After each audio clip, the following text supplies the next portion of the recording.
Welcome to Inspiring Possible. I'm Christy Pennison, former stuck person turned therapist and dream consultant. Are you feeling stuck, overwhelmed, uncertain, or just need a little inspiration? Then I want to help you gain the clarity, confidence, and courage to create possibilities and live a life you love. Because, folks, life's too short to be miserable. Hello, possible people. Welcome back to another episode. You know those jingles, they really stick with you. I don't know if I can create one like that, but maybe that'll be the start of future episodes. Welcome back. Welcome back. Welcome back. Welcome back. Okay. I know y'all didn't listen today to hear me sing, so I will stop that. But I am excited to have you back. If you've been listening lately, you know that I'm doing a few solo episodes for this wonderful month of November, which means that in November we remember. And our first episode that I did, or the last episode I did solo, was about pondering. So I hope you've been doing some pondering and finding the power in that pondering. But the next thing that I hopefully going to talk to you about is that I don't know if how you find a sense of knowing, but there's been a few guests we've had on actually really in the past month or so that have mentioned this sense of knowing or this sense of deep belief. And I find that this is one of the biggest things that I feel has guided some of my journey. Maybe actually all of the journey, if I really am being 100% aware, honest, but it's this kind of like inner knowing is the is the word we're going to use that you are on the path you're supposed to be. And if you're listening and you're like, Christy, well, that sounds fabulous. I have not experienced that in my life. I'm just going to encourage you to not give up. That knowing really does come from a lot of stillness and a lot of learning to hear your inner self. And I know that sounds kind of woo woo, but like there is this thing within inside of all of us. Some people say that we have a soul or a spirit and you can interpret it in whatever way you want to. But for my belief systems, I do believe we have a soul, a spirit, a like inner guide that is helping us through the world. And so often we lose how to listen to it because we get so bombarded by all the other voices, all the other noises around us that we don't even know how to hear it. And I'm not saying that it always comes like in words or in a phrase, but it's just like this peace and stillness that is like resonates with you where you're like, yeah, I think this is the direction I'm supposed to be going. Again, you're not always 100% sure, but there's just this peace, I guess, is what I'd call it, that I'm headed in the direction that I'm supposed to be, or I'm on the path I'm supposed to be on. And if I'm not supposed to be on this path, then I believe that something greater than me is going to pretty much put up a roadblock. And I'm going to try not to get frustrated about it, but I'm human. And so I might get frustrated, but I'm going to keep going. And, this reminds me, honestly, I've been reflecting. I always reflect this time of year because I think about when I really leaped out in faith to pursue a dream and a goal of mine. And when I really think about the story, it is legit crazy in some ways. Like, I think about how it took me 5 different offers on 5 different houses to finally like land the place that I was going to live for the past 6 years, and how it took me just feeling strongly that this is the direction I was supposed to go. And then my neighbor, before I moved from the city I was living in, having her son purchase my past home. And these weird serendipitous ways that if I try to explain it to you, it wouldn't make a lot of sense. But those different steps and confirmation of the steps along the way give you that sense of I'm on the right track. And today, if you're like, man, that sounds really wonderful, I would love more of that sense of knowing. Then hold on and just hang with me. And hopefully, I can give you some things that have helped me lean into that knowing a little bit more deeply. And actually, as you're listening to this episode, I am on my own adventure right now. This is pre recorded, so I'm not recording this along the way, but I have been looking so forward to a journey that I'm going on. And that is, I am on my way, or I actually probably will be right as you're listening to this when this is being released. I am currently in Patagonia, not the clothing brand. Okay. But Patagonia is a part of the Andes Mountains. And I am doing what they call the W Trek right now.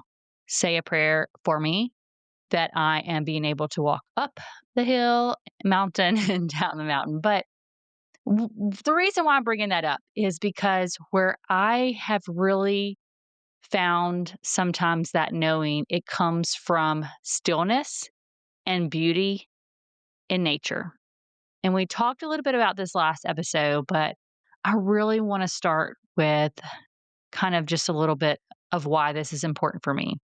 There are many times where I have taken a walk in nature, or I've walked by these ponds that are next to my house, or I really feel like this trip is going to really usher in some more clarity and knowing. But taking some moments of stillness in nature, it connects you to things so much greater than you. And if you really think about it now, folks, you are like one in a trillion people on the planet right now. I didn't pull up the stats, so I don't know what it is, but it's like you're like one in a lot of people, okay? And somehow you were not probable, okay? And in fact, you being here was darn near impossible. But somehow you arrived, okay? And in this moment of time, you are one in a trillion. Okay. It's crazy. It's crazy to really think about that. And you were born in this time, in this era. So if you really think about it, there have been people that have lived thousands of years before us and will hopefully, well, who knows what happens next, but thousands of years past us. And when you go to a big mountain range, like I'm going the Andes Mountains, and you're walking around up there. This is what I can imagine because I've been to a few other mountain places. And every time I go to a mountain place, I'm like, I am a pebble. No, take that back. I'm a grain of sand. I am a molecule in a water droplet.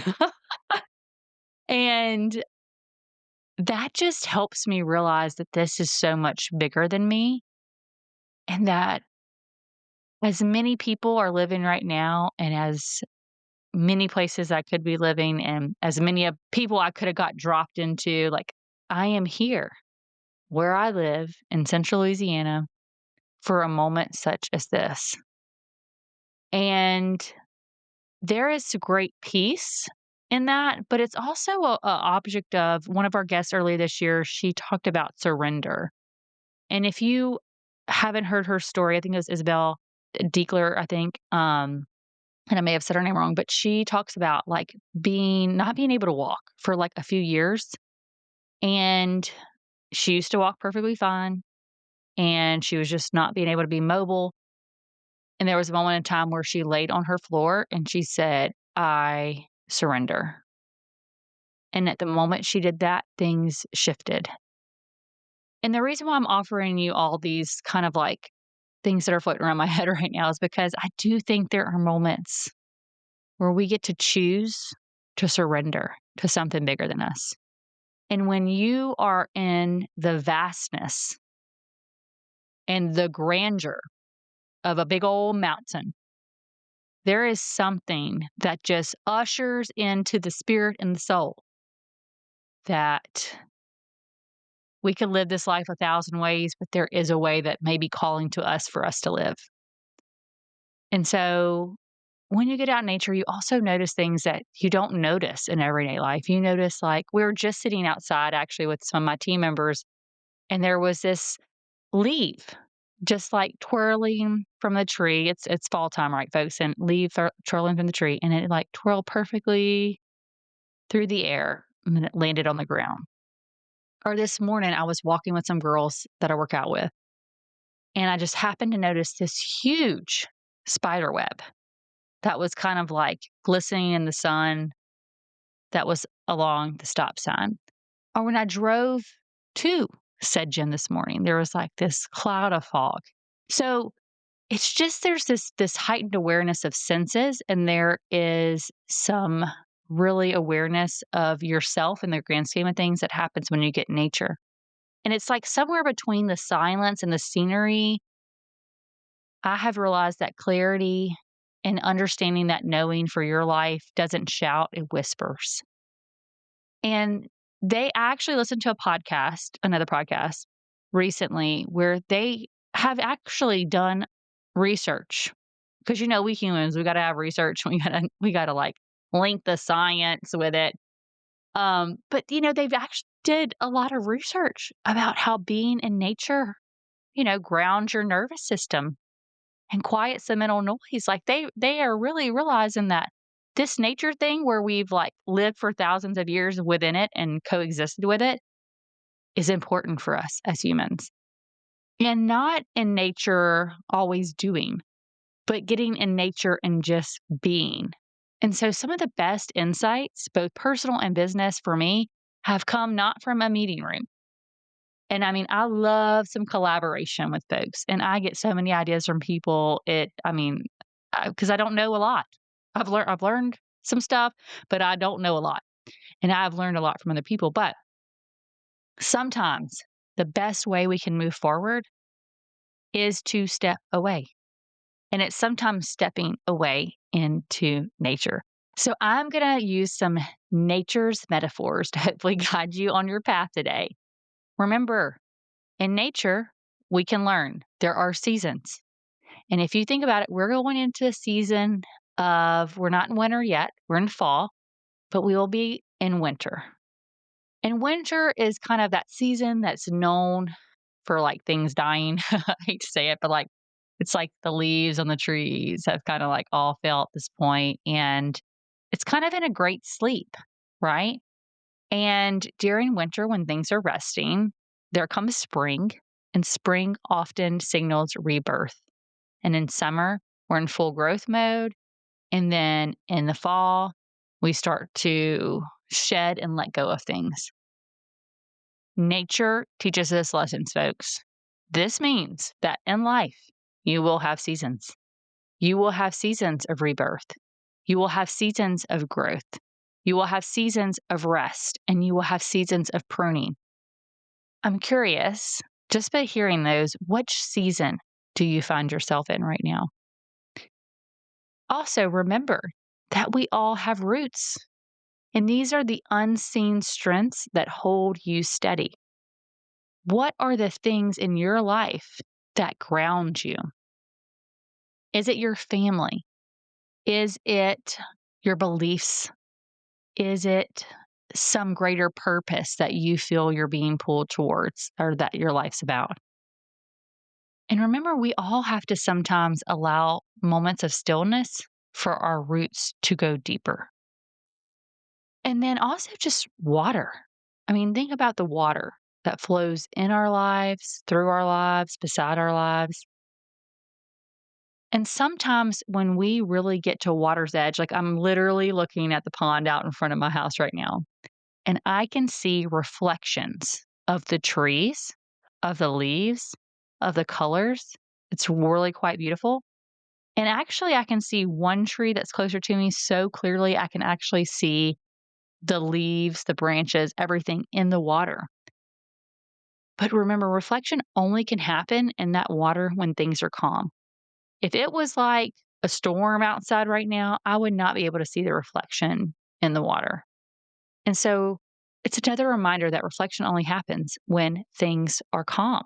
And so the more I've done this thing called life, I'm pretty convinced that great legacies grow in the soil of stillness.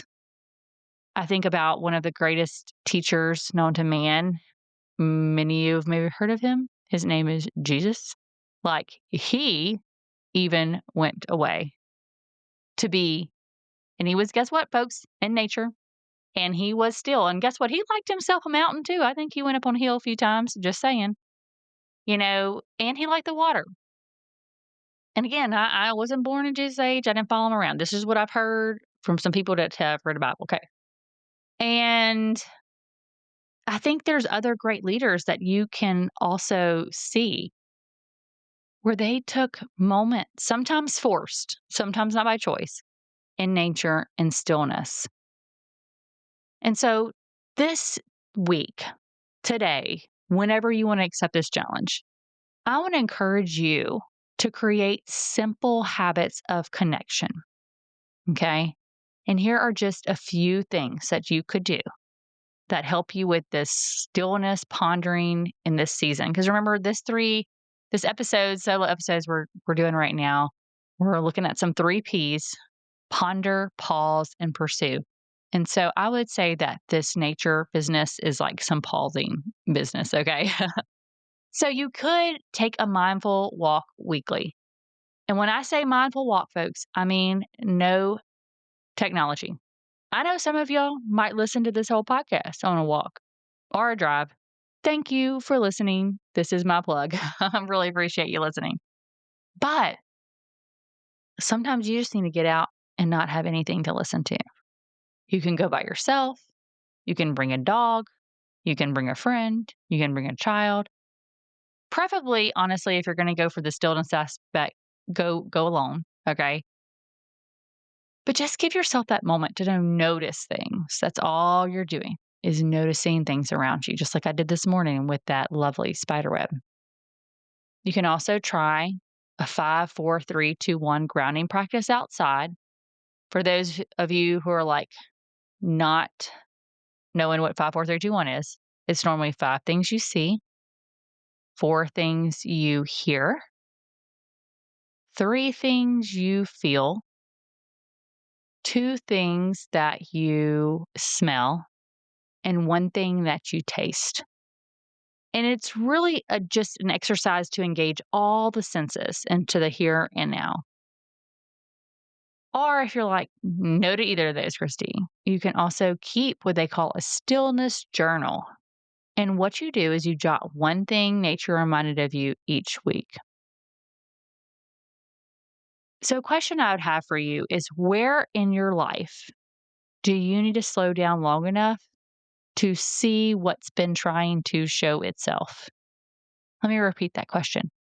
Where in your life do you need to slow down long enough to see what's been trying to show itself? Folks, we get real good at busy and we get real good at avoidance. 2 things that often prevent us from seeing what's been trying to show itself. But I believe that there is something right now in this season for you that's been trying to reveal itself to you. And I would love for you to challenge yourself to be still enough to hear what it is, and to sit in stillness and get out in nature long enough that even if you don't hear what you're trying to hear, that you keep the faith that it's going to be coming to you in its due time. Sometimes we want answers so quickly because we live in an age of instant gratification.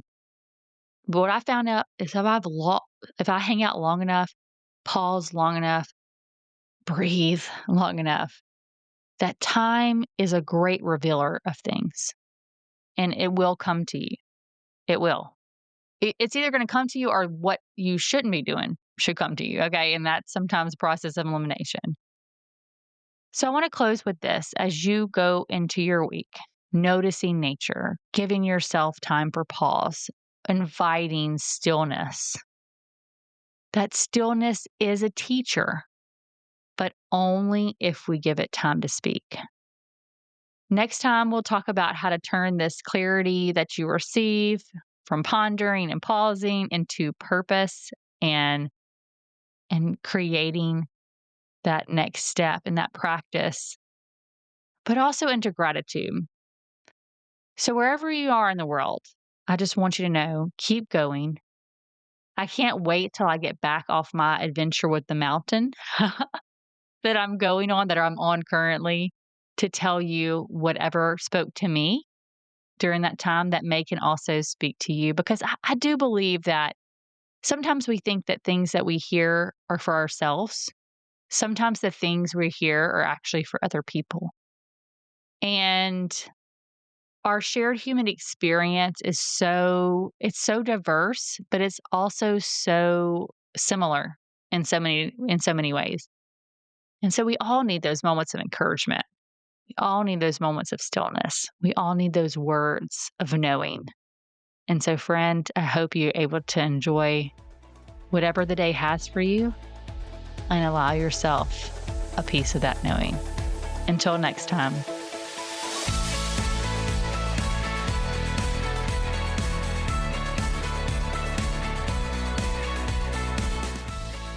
That's all for today on Inspiring Possible. If you found a little inspiration today, please go on over to iTunes, Spotify, or wherever you tune in to listen to leave us a comment and rate us. Also, make sure and link up with me at inspiringpossible.com to get the free Dream It, Write It, Do It workbook. And don't forget to follow us on social media and share this with anyone who needs to be inspired. Remember, if you can believe it, it's possible.